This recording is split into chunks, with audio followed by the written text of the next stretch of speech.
Hello, listeners. Been wondering how you can help the show? Probably not. But here are 5 things you can do. 1. Subscribe. Support the show by clicking the subscription link in the show notes. 2. Review on iTunes, on our website, www.afraidofnothingpodcast.com, or on whatever app you listen to. 3. Donate. When you go to our website, click the cute coffee cup icon. Or in the show notes, click the subscription link. 4. Share. Sharing really is caring. Tell your friends and even your enemies to check out the show. 5. Watch. Wait a minute, it's a podcast, not a movie. Actually, it's both. Check the show notes to find out where to watch the documentary. You can also rent it on Prime Video. That's it. Oh, one last thing. Enjoy this episode.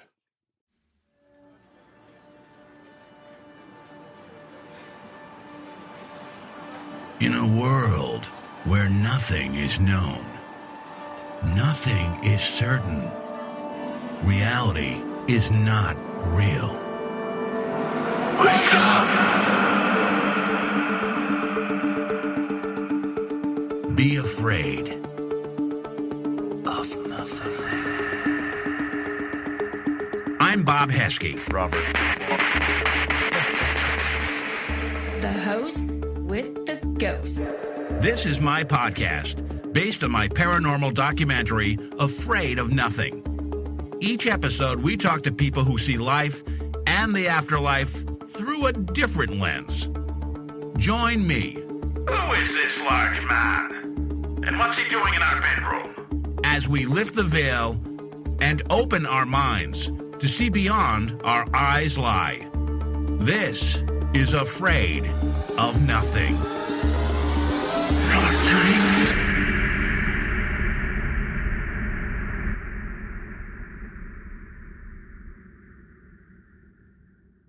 Ken Watson has been associated with the SK Pierce Mansion, located in South Gardner, Massachusetts, since 2013.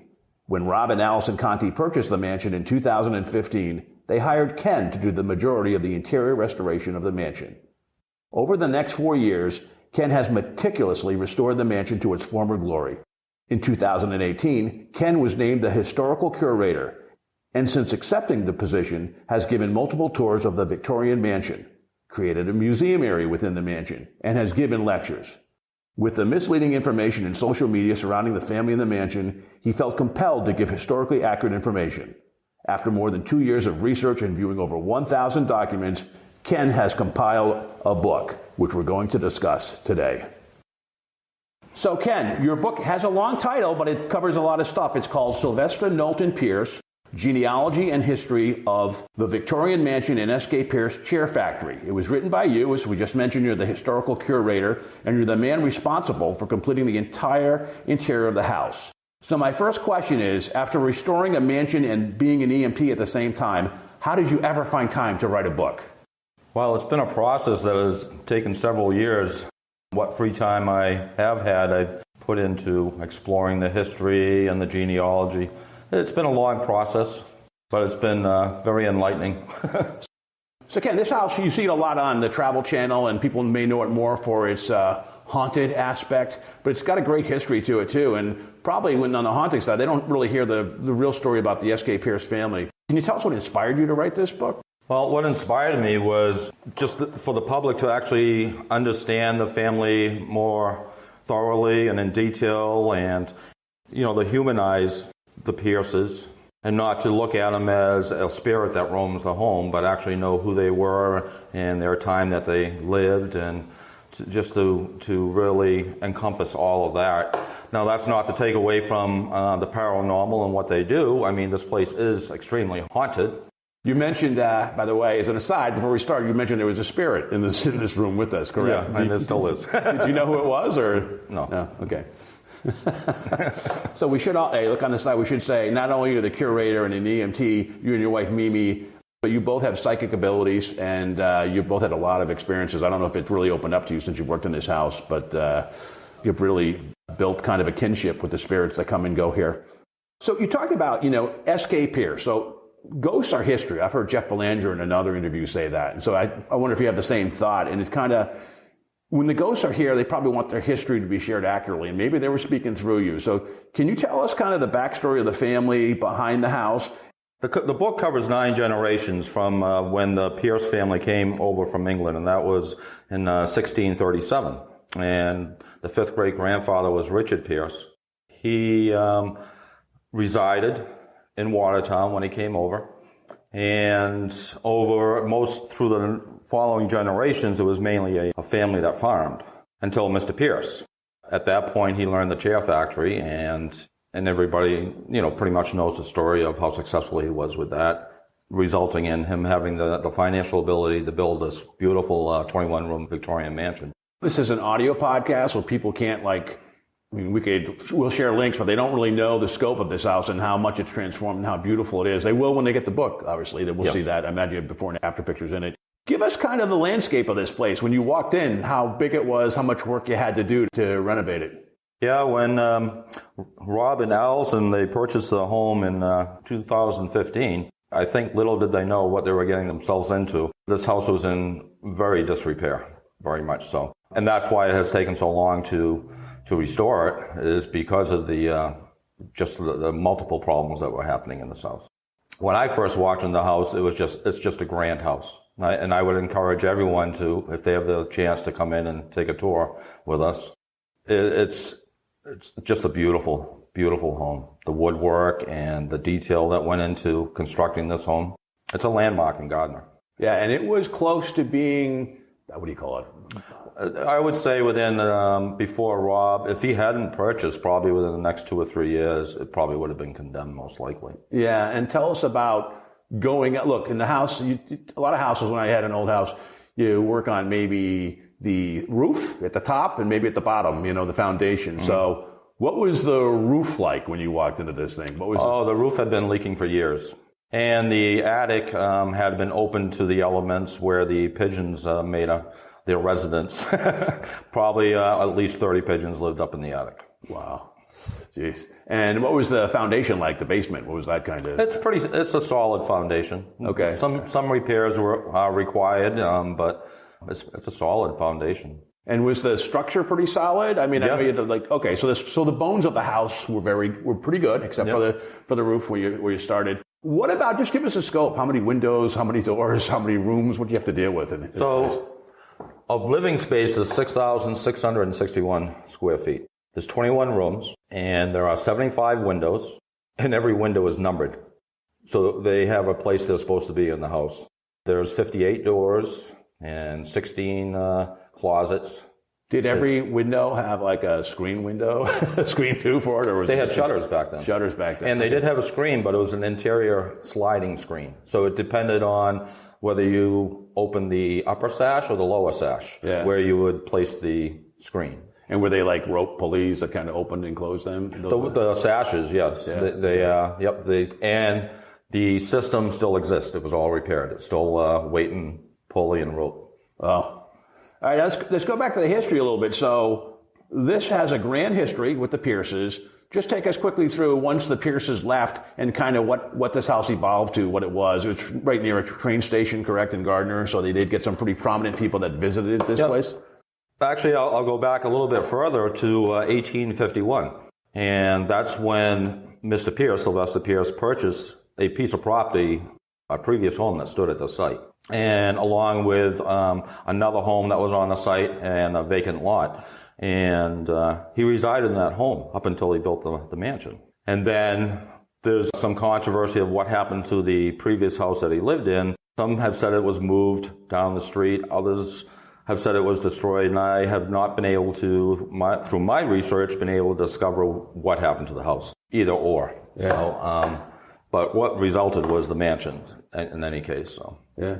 Now, there was some tragedy once Pierce members moved into the house, right? Where there's some deaths that happened earlier on. The only documented tragedy that occurred in this house that I was able to find or record is in 1963, and that was Eno Sari. He passed away from third-degree burns and smoke inhalation, falling asleep in bed with a cigarette. Okay. So there are stories that people talk about, but you didn't find any validation for it. There are stories, but there was absolutely to this point, there was no validation to any of them.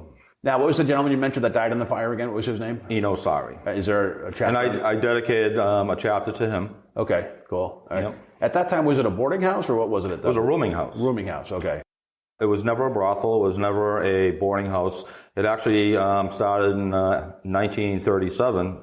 Edward Pierce, the third son of Sylvester, and his wife, Bessie, started a Victorian Inn, much like a bed and breakfast is known today.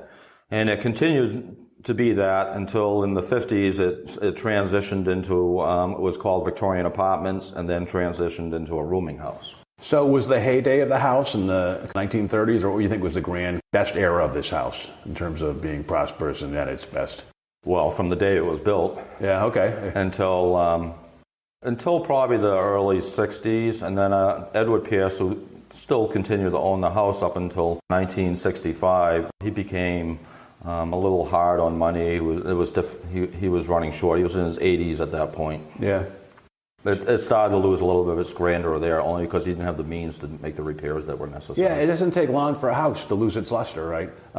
Do you hear from any of the Pierces? Are there any kind of ancestors, living ancestors? I have been in contact with yes, actually, a great-great-grandson by the name of William Munson I spoke with multiple times. So William Munson is the great-great-grandson of Sylvester Knowlton Pierce. And he is from the first son, Frank Pierce. His family was very prominent, the Munson family in Gardner. Most of them were dentists and still remain to be dentists.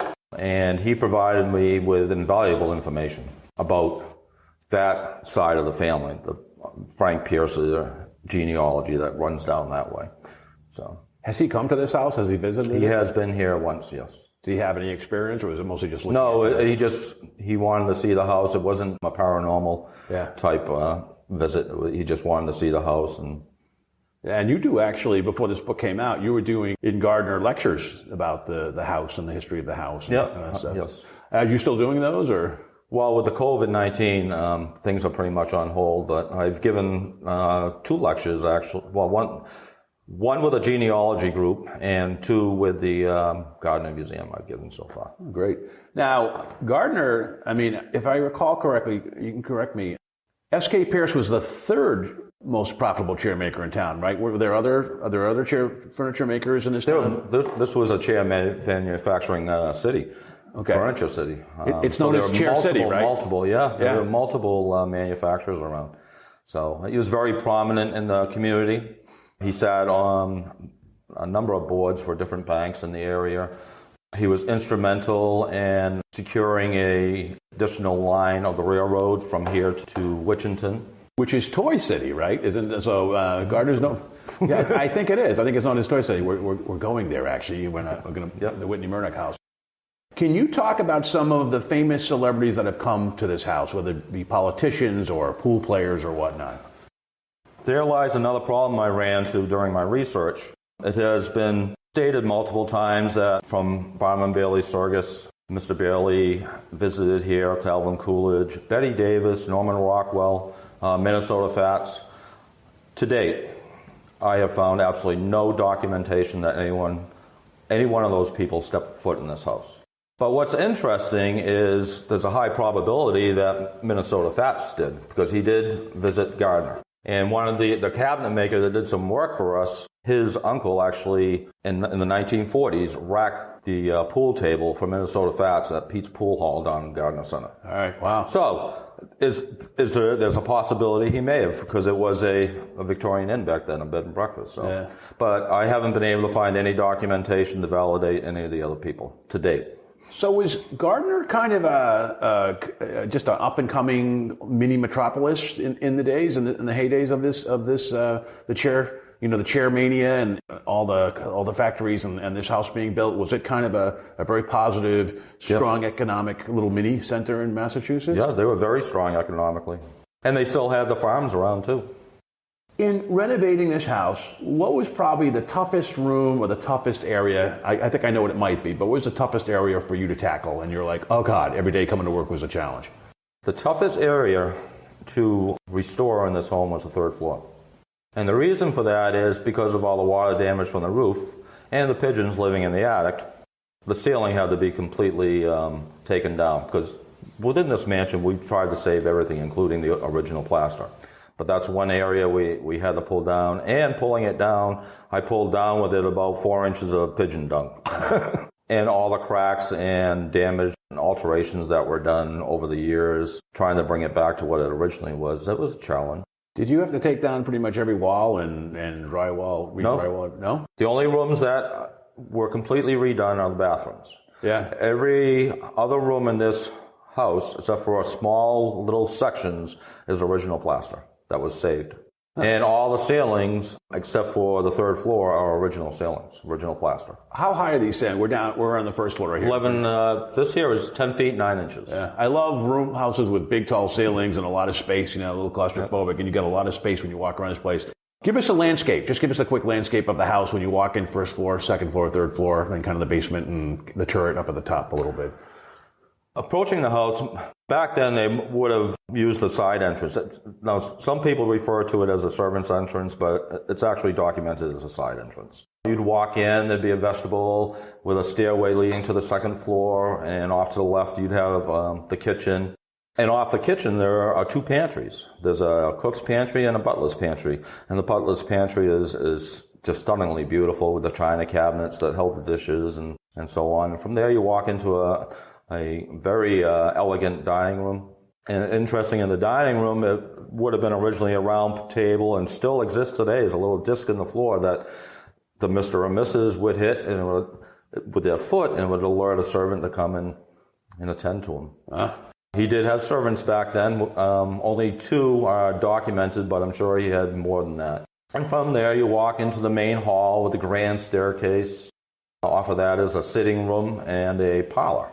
Walking up the grand staircase, you come into the second floor hallway, which is interesting. From talking to multiple people, that was a dance area when they held parties. Oh. Which makes it appropriate because we put the Victrola up there, I guess. So. Yeah.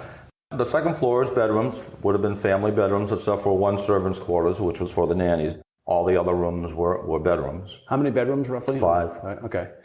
Yep, on the second floor. And then when you travel up to the third floor, it was used for mostly servants' quarters, storage, believe it or not, laundry drying in the wintertime.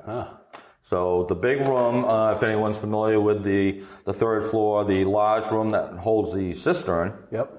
One half of that room was lined with hooks and a clothesline, and in the wintertime they would dry the clothes up there.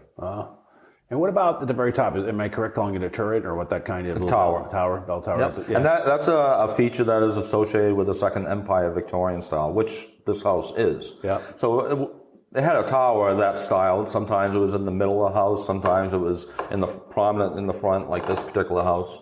Yeah. And on the tower it would have a very decorative crescent, which is the wrought iron that would have surrounded it. And yeah. So this is a lot of Freemason type of touches to the architect of this house? It appears that not so much on the inside, except for one feature, which I'll mention in a second, is the outside, though, the balustrades, or as we know them as railings today, where the porches are, and some of the Juliet balconies have some features that you would wonder, maybe there's some Mason influence, because one looks like a compass and a square, and so you wonder. Although there's no documentation that I could find that SK Pierce was a Mason, all his sons were, all 3 sons.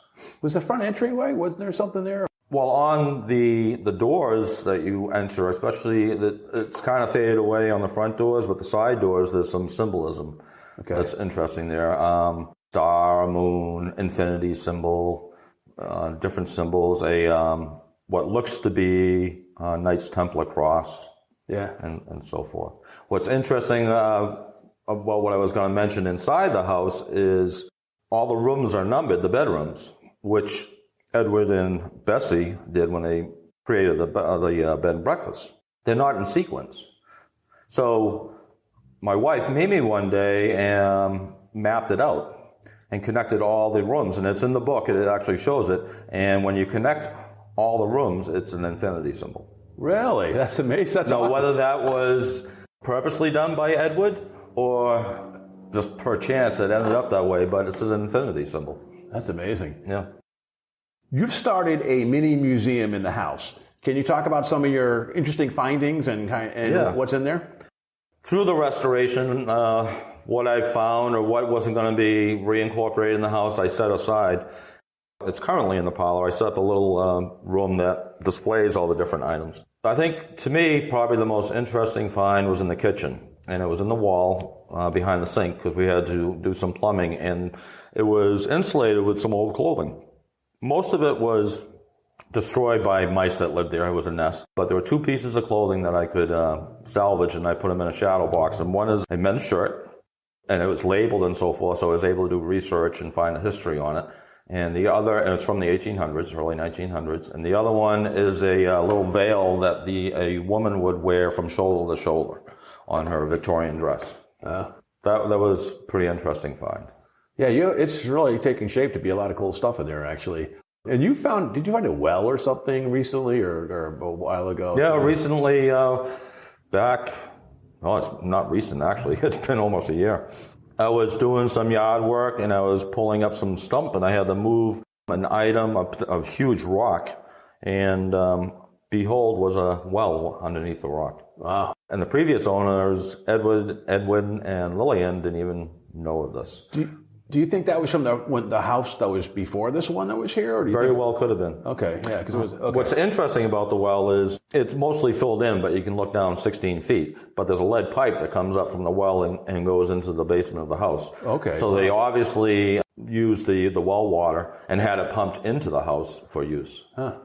Now, what's your favorite room in the entire house? Do you have a favorite? Ellen's bedroom, or as most people refer to, the red room. Okay. And the only reason it's the red room is because of the red wallpaper. That's on the second floor. And Ellen help me with the genealogy a little bit. She was his second wife? Second wife. Okay. Yeah. All right. And she's your personal favorite, isn't she, of all the Pierces? Yeah, I've seen her full color apparition, actually. Really? Is she the only one that you've seen as a full color apparition? Or no, I've seen the little girl, Rachel, too. Okay. And then some obviously shadows, multiple, but these were full, like I'm looking at you.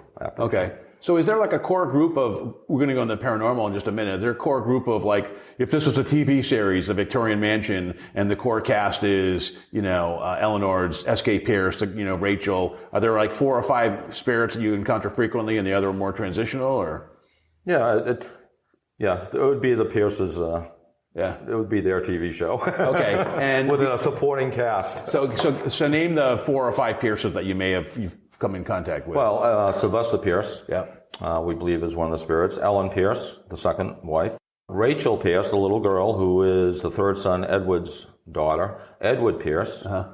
And then occasionally, because there are, as people probably know in the audience here, there are 2 portals in the home. So spirits can come and go, and occasionally Stuart and Frank will make an appearance in here.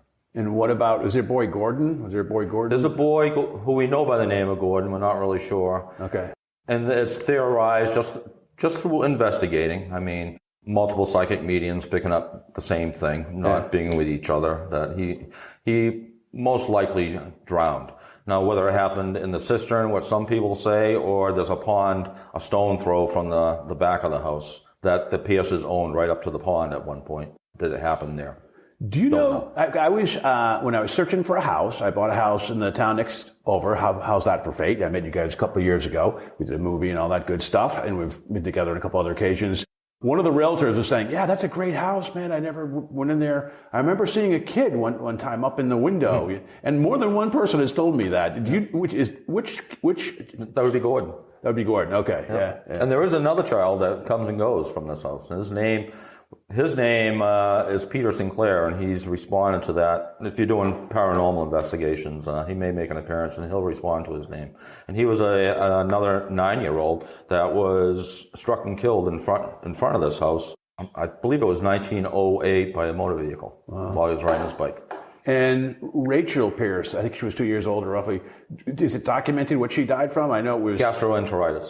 Okay, which is pretty much it was contaminated water, most likely. Okay, because the rumor was the Spanish flu, right, or something like that, or was that no? No. Okay, see how you had to write the book because already I'm wrong in like 3 or 4 things.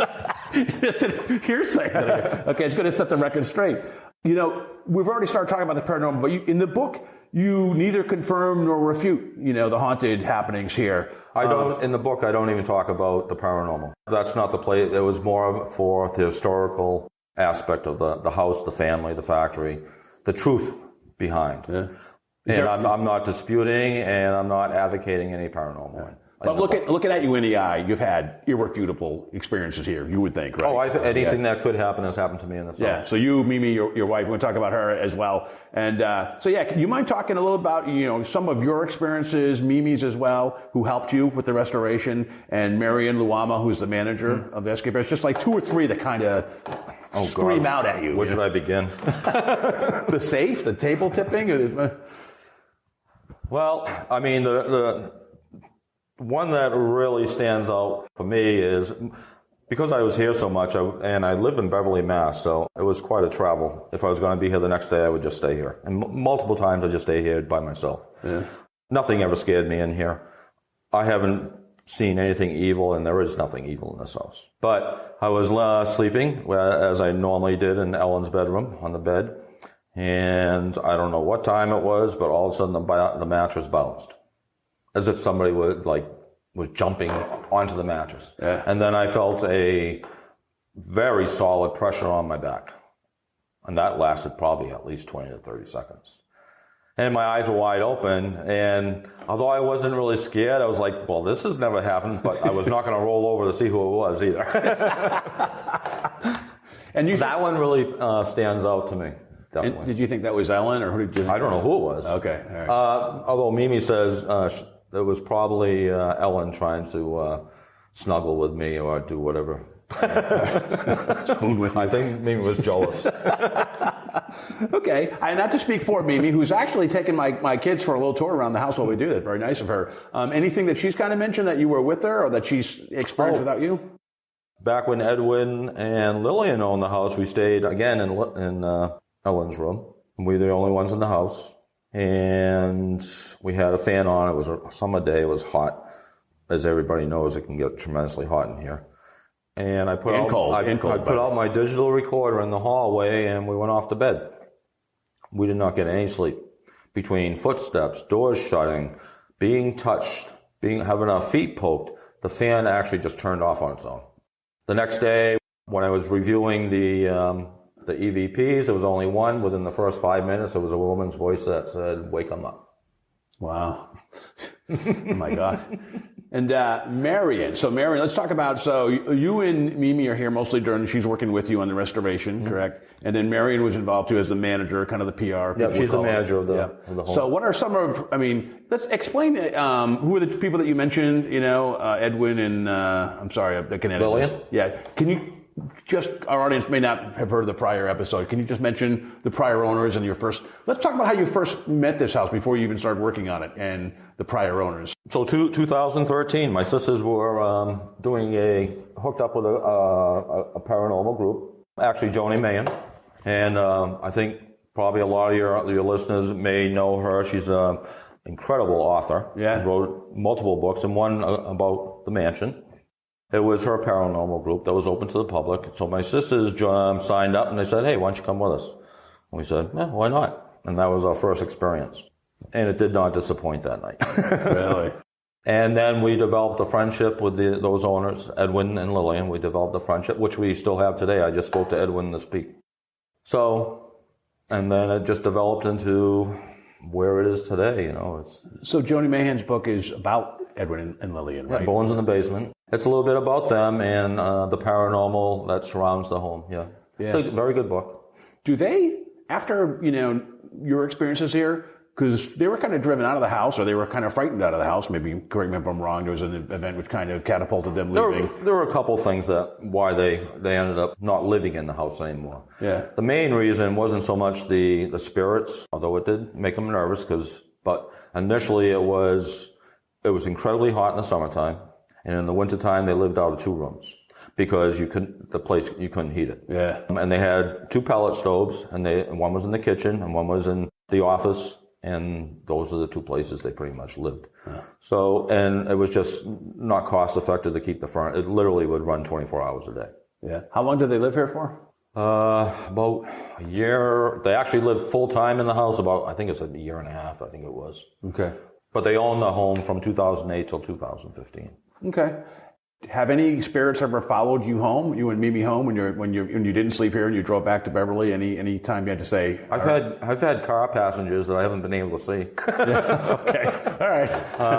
Not the whole ride home, but did you clear it? Did you basically acknowledge them and clear them out? Yeah. Okay. Well, no, they just left. I said, you can come home with, you can go for the ride. I said, eventually you're gonna have to go back, though. Yeah. I mean, and they do. Yeah. They do. But. Wow. In doing this book and unearthing the research, give me one or two trivia points of interest that people would be surprised to know and that maybe even surprised you. This is really interesting with Edward Pierce. And I didn't realize it until I looked at his birth, when he was born, and then I looked at when he died, and I go, oh my goodness. He was born on a Tuesday, on September 19th in 1882. 85 years later, in 1967, when he passed away, it was on a Tuesday. It was September 19th, his birthday. Wow. So, talk about having your life mapped out for you. Yeah, and that was just incredibly interesting, I thought. The other thing that I didn't expect was SK Pierce actually owned 2 chair factories. He owned a factory for 2 years before he bought the one that was across the street. Really? And he was 23 years old when he bought his first chair factory. And as I said, 2 years later, he sold that, and he bought the one that everyone knows in 1845, and he was 25 years old and he had 8 employees when he initially started. Wow. Kind of depressing how people had their act together back then. Let's give a shout out to Mimi. Again, she's like you guys are just meant for each other. I mean, you finish each other's sentences, just most perfect couple I ever met. She's been with you through this whole journey. She's a little shy sometimes. We had to force her on our last interview. Let's talk about maybe her and anybody else that's helped you with restoring the mansion and even kind of the book and your experiences the past couple of years. Just a quick, Yeah, Mimi's been great. She supported me through this endeavor with the book. I mean, it has taken a lot of my time. She's been there supporting me. She's actually gone out and done some legwork for me, even to different communities, driven down to Quincy to get a document or wherever it takes her. And she's been just marvelous in the house here as far as, my help in doing things. Yeah, she's instrumental in it. Yeah, you guys I was fortunate to have you both in my documentary, Afraid of Nothing. You guys have actually recreated some dramatic recreations on the Travel Channel and a couple of shows. You want to talk about some of the TV shows that have been here? Yeah, we've been fortunate with Marion Luoma, too. We've been fortunate to be interviewed by Chronicle. We were on the show Most Terrifying Places in America. We were filmed. We also did a weekend for some contestant winners with Netflix and LG TV. Most recently, I was just contacted by the Travel Channel to provide them with some information. I can only disclose that much, but and we'll see where it goes from there. You mentioned you live in Beverly. How long a commute was that? An hour? It's about an hour and 15 minutes. Okay. Until you hit 128, and then you add another hour. People in Massachusetts know what that means all too well. Is your home in Beverly? Are there any haunts there? Or? Mm-hmm. We purchased the house that Mimi grew up in, and when she was a child there's always been a male spirit in the basement. Yeah. And we know him as one of the previous owners. No problems. You see a shadow, or you hear him walking up usually he's in the cellar, you hear him walk up the stairs, or the cats always want to go down there. And then Mimi's mom comes and visits, and she clangs and bangs because of a disease she had before she passed away. She lost all her fingers and her toes, and now she makes noise because she can, I guess. And then her father comes usually once in a while, usually in the winter, and turns on a music box that's broken, plays that. By the way, a couple times while editing this video, I've heard a couple weird kind of background sounds. And here's one I just caught after Ken just spoke there. And you'll hear it says, here. There's a couple others that I heard. I just didn't put them in. But Ken had mentioned there was a spirit in the room as soon as we started the interview. So food for thought. And then we recently, over the last year and a half, brought home 3 haunted items. Did you? One is a haunted mirror, one is a haunted doll, and one is a chair. Where did you get those? Was it from here or other places? One was from a friend that didn't want anything to do with it anymore. And one was, actually 2 are from a friend. Another one was from a close friend of Mimi's, Laurie Cabot. Okay. Which we should say is the Salem witch, right? Yes. The most iconic witch in Salem, but probably in the world as well. Yes. Hope to have her on the show real soon. That's great. Yeah. The other one was a chair. We were actually helping a family do a cleansing, and they said, ever since we got this chair, things have been happening and so forth, and we experienced some things with the chair, and I want it out. We go, we'll take it. And the husband picked it up before we even finished the sentence and was carrying it out to our car. So we do have that. Did experience a really cool thing with the mirror. Because the mirror is interesting because Mimi's friend, when she was a child, she had it hang in her room, and she was walking by it one day, and a man's face came out of the mirror and went back in the mirror. Oh, almost like a 3D That's image. like a CG effect that you should see on all these horror movies, right? Like, Yep. So she was glad to get rid of it. The only thing that's happened with the mirror with us is we were just looking at it, and you thought it was water. It lost the mirror. Wow. You know, It's the not in the material bedroom, is- right? Because I hear you're not supposed to put a mirror in your bedroom. Is it in the bedroom, or what room do you have No, it? it's not in the bed. It's Okay. No, it's in another room. You're going to have your own little haunted museum pretty soon. So Yeah, I gave you guys an Ouija board, which unfortunately didn't have any activity with. But I will tell you that a Ouija board that I gave to you, it came from the Talking Board Historical Society. Mm-hmm. Someone thought it had 7 demons in it. It was given to Rob Fitz, who owns the Magic Parlor. One day out of the blue, some medium walked in and said, because it was in a case with a bunch of other stuff, that right there, that has 7 demons. So Rob didn't know what to make of it. He said, look, you want to buy it? So I did. And he actually charged me $75 versus the $50, which he usually charges, which is great. I'm kidding. But he did. But actually, I bought it, and I brought Brad Little Frog Hudson, who was here. You met Brad, and he cleansed it. And my wife, my ex-wife now, but my wife at the time would not let me bring it into the house, so I drove around for months with it in my trunk of my car, and I started getting these really weird EVPs, which you may or may not remember from. I remember you talking about it.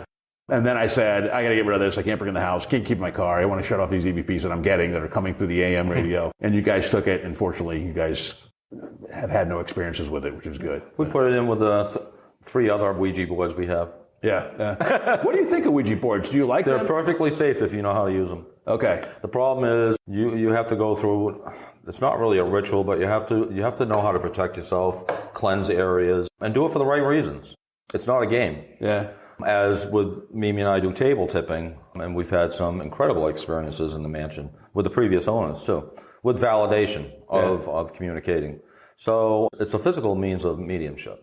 Now, that's a great story. You've told it before. I know we have just a few minutes left, but can you tell that table tipping story? Yeah, so for those who don't know, table tipping is a form of physical mediumship where, as it says, the table tips. Usually has 3 legs, solid table. You don't want a flimsy table. And what happens is you communicate and direct them to tilt the table and tap the leg back down on the floor to indicate either a number or a letter. And when they reach the letter or the number they want you to know, the table will stop doing it, tapping.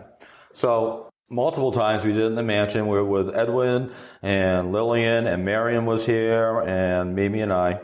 And we had been doing it for a while. Like I said, we talked with all the spirits. Got to a point where we knew who was on the table just from the way they moved the table before even asking who it was. The one spirit that would never get on until this particular time was Ellen, the second wife. And she got on, and she tilted the table to the floor, gently. We didn't even bring it to the floor. It defied gravity. It should have just dropped when it got on its side. It didn't. It went gently to the floor, and then dashed across the floor. And this was happening on the second floor in the hall, and started banging against the safe, which was her safe. Which is this big, gotta be about a ton. It's this huge cast iron, 3-4 foot. I mean, it's one of those safes that's so big, no one for generations will move it from wherever the first person lets it. It will stay there. Oh, I should back up. Before she did this, tilting the table over, she did spell out the letter S and the letter T. Letter O. So she's banging the safe. We stop the table tipping because I don't want a broken table, first of all. And we're looking all over the safe. Lillian's looking inside. People are looking all over. I'm underneath it looking. And then... All right, one more example. This could be stretching it, but it does sound a little bit like Ken, if you listen closely. Who knows? But I'll tell you, doing this interview after Ken talked, a lot of times there was this kind of trailer at the end of when he spoke, and there was these little hissing or whatever things. So, whatever. Back to the interview. 2 child's dice were found on top of the baseboard behind the safe that they're covered in cobwebs. Lillian and Edwin didn't even know they were there. And they had the letter S and the letter O. And directly below that, when I was looking under the safe, I saw something a little bit shiny. It was between the baseboard and the floor, and I took my finger and was playing with it, and I got it out. It was a skeleton key. Wow. We got back on the table, and for whatever reason, Ellen decided to continue speaking with us, and we asked her what room that went to, and she said room number 9. Now, remember I said there were 58 doors in this house. Yeah. And they all used skeleton keys. Yeah. And they all had their own keys.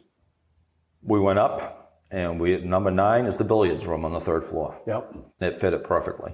Wow. Did not fit any other door, because we tried, in the entire house, except for that one. How do you explain that validation to communicating intelligently with a spirit that's in the house? Yeah. No, that's just several degrees of, first for the finding the dice, then what's on the dice, then going to the, and the table moving itself like that is crazy. Yep. So, of all the skeleton keys, how many do you have in the original? Do you know? Did you have to refit most? There's only 1 left. Really? Okay. And I haven't found any during the restoration. I never found any. So there was that 1 key. Yeah. Wow. That's a great one. All right. So let's going to wrap up with a couple quick questions. Looking back, you've restored the home, you've written a book. What has surprised you most about SK Pierce and the family? It doesn't have to be paranormal, but just about them after writing the book. I think more than what's impressed me is what I'd like to still discover. You wish you could go back in time and just see exactly what type of person and what they live day to day. Those are the things that interest me. Yeah. Just to see what their daily life was. I mean, it would be a struggle for us today. We have so many conveniences. You just think of what they didn't have. Yeah, I mean, so there's nothing that says he was an ogre to work for, a mean guy, or actually, just reading between the lines of what I found in research, it's probably complete opposite. Huh. And what's your impression, because you've accounted the spirit here about him, is it just, when you have any encounters with him, what are they? Are they just kind of just acknowledgement that I'm still here, or what? You don't really have anything that stands out with him. It's more of somebody in your space. Yeah. Like they're leaning on you, like, what are you doing here? Checking you out. Yeah. Or you may, for some reason, when you get that feeling, sometimes you get an aroma of a cigar or a pipe, so it makes you wonder. I mean, although I couldn't find anything in documentation that he did that, but it wasn't uncommon back then. Sure. Possibly. Huh. And a lot of psychic mediums will walk in the side entrance, and if the double doors to the hallway are open, showing the grand staircase, they'll immediately see him standing on the stairway. And sometimes holding his hand out like, stop, you're not coming in here. Wow. I didn't invite you. Yeah.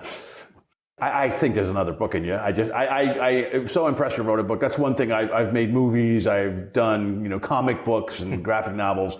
Writing a book is so much work, so much research. And on top of everything, Ken's like shaking his head. Yes, you can't see it. And his eyes are rolling. It's like a ton of work beyond everything else he has. And he's an EMT, by the way. So it's not like you don't have a cushion chair job, where you deal with a lot of trauma outside of work.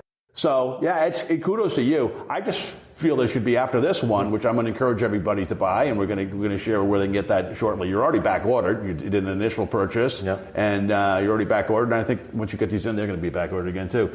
I think there's another follow-up book at some point would be great about the SK Pierce, maybe on the haunted side if you want to. But, where can we get this book? Where can we buy your book? So currently, you won't find it on Amazon because I went through a private publisher. Best opportunity to purchase it, if you're going to look online, is to go on Rob Conti's site for the house, the official site, the SK Pierce Haunted Victorian Mansion. There's a link right on there that you can hit, and it will bring you directly to PayPal, and you can pay through there, and I will ship it to you. Or you can contact me directly through an email at kenmoir73@yahoo.com.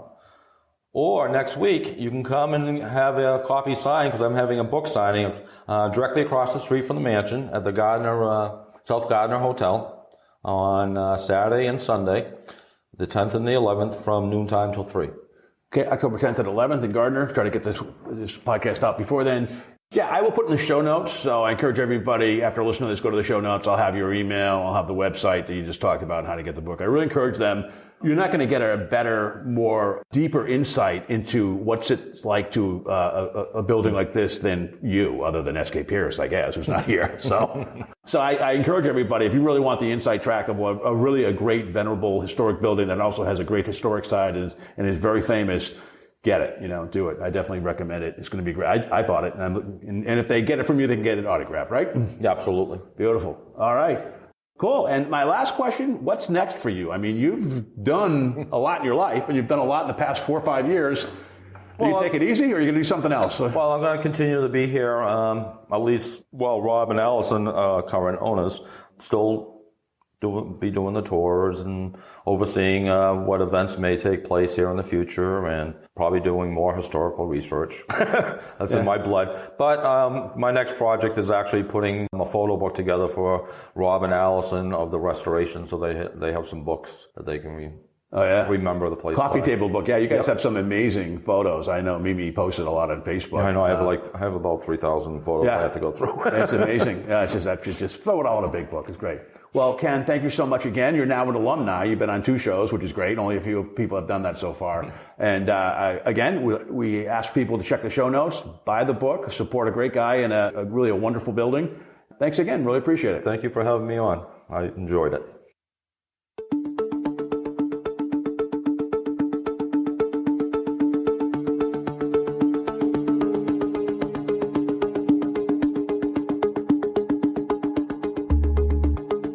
You've been listening to the Afraid of Nothing podcast. Please subscribe and like us on Facebook. Until next time, stay scared.